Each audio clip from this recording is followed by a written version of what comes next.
ओम श्री गणेशाय नमः। आज के इस वीडियो में हम आपको जेठ में पड़ने वाली संकष्टी चतुर्थी की व्रत कथा सुनाने वाले हैं। उससे पहले हम जान लेते हैं कि संकष्टी चतुर्थी कब पड़ रही है। तो इस बार चतुर्थी तिथि का प्रारंभ हो रहा है 16 मई 2025 दिन शुक्रवार को शाम 4:02 से और इसकी समाप्ति हो रही है 17 मई 2025 दिन शनिवार को शाम को 5:13 तक। इस प्रकार चंद्रोदय के समय के अनुसार ज्येष्ठ मास की संकष्टी गणेश चतुर्थी इस साल 16 मई दिन शुक्रवार को पड़ रही है। इस दिन चंद्रोदय का समय हो रहा है रात को 10:49 पर। तो आइए अब सुन लेते हैं जेठ मास में पड़ने वाली संकष्टी गणेश चतुर्थी की व्रत कथा। बोलो भगवान गणेश की जय। एक दिन माता पार्वती गणेश जी से पूछने लगी कि हे पुत्र, मैं जेठ माह के कृष्ण पक्ष को आने वाली चतुर्थी के विषय में जानने को अत्यधिक उत्सुक हूँ। क्या तुम मुझे उस चतुर्थी का नाम बता सकते हो और उस चतुर्थी के व्रत पर क्या करना चाहिए, क्या विधान है, उसकी क्या कथा है, ये सब मुझे अगर तुम बता सकते हो तो अवश्य ही बताओ। माता पार्वती की बात सुनकर भगवान गणेश जी कहने लगी कि हे माता, जेठ मास के कृष्ण पक्ष को आने वाली चतुर्थी को एक दंत संकष्टी चतुर्थी के नाम से जाना जाता है। इस व्रत का अनुष्ठान जो भी मनुष्य पूर्ण श्रद्धा भाव से करता है उसकी सभी मनोकामनाएं सिद्ध हो जाती हैं। इस व्रत में मनुष्य रात्रि में चंद्र दर्शन करते हुए चंद्रमा को जल अर्पण करता है और उसके पश्चात मेरी विधि विधान से पूजा करने के बाद ही भोजन करता है। इस व्रत के अनुष्ठान के फलस्वरूप मैं अपने भक्तों के सारे कष्टों को हर लेता हूँ और उनके सभी कार्यों को सिद्ध करता हूँ। उनके मार्ग में जो भी विघ्न आते हैं उनको दूर करता हूँ। अब मैं आपको इस व्रत की कथा सुनाने जा रहा हूँ, अतः आप इसे ध्यानपूर्वक सुनिएगा। सतयुग काल में एक परम प्रतापी पृथु नाम का राजा हुआ करता था। राजा इतना महान था कि उन्होंने 100 यज्ञ संपन्न किए हुए थे। उन्हीं के राज्य में दयादेव नाम का एक ब्राह्मण भी रहा करता था। उनके 4 पुत्र थे जो कि सभी के सभी वेद शास्त्र में निपुण थे। उन्होंने अपने चारों पुत्रों का विवाह गृह सूत्र के वैदिक विधान से कर दिया था। एक दिन उनकी 4 पुत्र वधुओं में से सबसे श्रेष्ठ पुत्र वधु ने अपनी सास से कहा कि हे सासू माँ, मैं अपने बाल्यकाल से ही संकट नाशक श्री गणेश जी का व्रत करते आई हूँ। मैंने अपने पितृ गृह में ही इस पुण्यदायक व्रत का अनुष्ठान किया था। अतः हे कल्याणी माता, आप मुझे इस शुभ फलदायक व्रत का अनुष्ठान करने की अनुमति प्रदान करें। अपनी पुत्र वधु की बात सुनकर उसके ससुर जी कहने लगे कि हे बहू, तुम सभी बहुओं में श्रेष्ठ और ज्येष्ठ हो। तुम्हें यहाँ किसी प्रकार का कष्ट नहीं है और ना ही तुम भिक्षुणी हो। अतः तुम ऐसी स्थिति में किस कारण से व्रत का अनुष्ठान करना चाहती हो?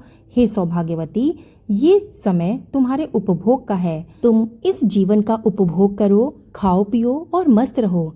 फिर ये गणेश जी हैं ही कौन? तुम्हें क्या ही करना है? अपने ससुर के आग्रह से पुत्र वधु ने श्री गणेश जी के संकटनाशक व्रत का त्याग किया और अपने घर संसार में लीन हो गई। कुछ समय के पश्चात ज्येष्ठ पुत्र वधु गर्भवती हो गई और 10वें महीने के बाद उसको एक पुत्र की प्राप्ति हुई। उसकी सास उसे बारंबार व्रत करने से रोकती रही और उस व्रत के अनुष्ठान में बाधा उत्पन्न करने लगी। व्रत भंग होने के कारण भगवान श्री गणेश उस पर कुपित हो गए और समय बीतता गया और उसका पुत्र बड़ा हो गया और विवाह के लायक हो गया। जब उसका विवाह होने लगा तो विवाह के दिन उसके पुत्र का अपहरण कर लिया गया। इस अनहोनी घटना के कारण पूरे मंडल में हड़कंप मच गया। सभी आपस में बातें करने लगे कि लड़का आखिर गया कहाँ, उसका अपहरण किसने किया। बारातियों द्वारा मिलने वाले इस समाचार को सुनकर उसकी माता बहुत व्याकुल हो गईं। उन्होंने अपने ससुर जी दयादेव से रो रो कर उच्च स्वर में कहा कि हे ससुर जी, आपने मेरे गणेश चतुर्थी व्रत को छुड़वाकर महापाप किया। उसी का फल है आज मेरे पुत्र का अपहरण हो गया है। अपनी पुत्र वधु के मुख से ऐसे वचन सुन ब्राह्मण दयादेव बहुत दुखी हुए। साथ ही साथ अपने पति के अपहरण की बात सुन होने वाली पुत्र वधु भी बहुत दुखी हुई।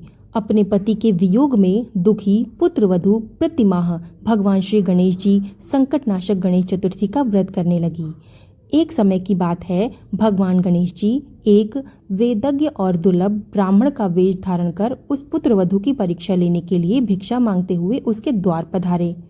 ब्राह्मण वेशधारी भगवान श्री गणेश जी ने उच्च स्वर में कहा कि हे पुत्री, मुझे भिक्षा स्वरूप इतना भोजन दान दो कि मेरी क्षुधा तृप्त हो जाए। उस ब्राह्मण की बात सुनकर उस धर्मपरायण स्त्री ने सर्वप्रथम उस ब्राह्मण का विधिवत पूजन किया। उसके बाद श्रद्धा भाव से उन्हें भोजन कराने के पश्चात उस ब्राह्मण को वस्त्र अलंकार आदि अर्पित किए। कन्या की सेवा से संतुष्ट होकर ब्राह्मण ने उच्च स्वर में कहा कि हे कल्याणी, मैं तुम्हारी सेवा भाव से अत्यंत प्रसन्न हूँ। अब तुम अपनी इच्छा के अनुसार मुझसे वरदान प्राप्त कर सकती हो। मैं ब्राह्मण वेशधारी गणेश हूँ और तुम्हारी परीक्षा लेने आया हूँ। ब्राह्मण की ये बात सुनकर कन्या तुरंत नतमस्तक हो गई और उनसे निवेदन करने लगी कि हे विघ्नेश्वर, यदि आप मेरी सेवा भाव से प्रसन्न हैं तो मुझे मेरे पति के दर्शन करवा दीजिए। कन्या की याचना सुनकर गणेश जी ने कहा कि हे मधुरभाषिणी, तुम जैसा चाहती हो वैसा ही होगा। तुम्हारा पति तुम्हें अवश्य ही प्राप्त होगा। कन्या को इस प्रकार मनोवांछित वरदान देने के बाद भगवान गणेश जी अंतर्ध्यान हो गए। कुछ समय के पश्चात कन्या का पति पुनः अपने घर वापस आ गया। ये देख सभी बहुत प्रसन्न हुए। सभी स्वजनों की उपस्थिति में विवाह कार्य विधि विधान से संपन्न किया गया। इस प्रकार जो भी मनुष्य पूर्ण श्रद्धा भाव से भगवान श्री गणेश जी की ज्येष्ठ माह की संकष्टी चतुर्थी का व्रत का अनुष्ठान करता है, उसकी सर्व कामनाएं सिद्ध होती हैं और उसके जीवन में आने वाले जो भी विघ्न होते हैं वो भगवान गणेश जी हर लेते हैं। बोलो गणेश भगवान की जय। अब जयकारा लगाते हुए कमेंट में ओम श्री गणेशाय लिखना ना भूलिएगा और अगर कथा पसंद आई हो तो इसको लाइक करके शेयर कर दीजिएगा और चैनल पर नए हैं तो इसे सब्सक्राइब कर लीजिएगा। तो मिलते हैं ऐसी ही सुंदर कथा के साथ, तब तक के लिए धन्यवाद।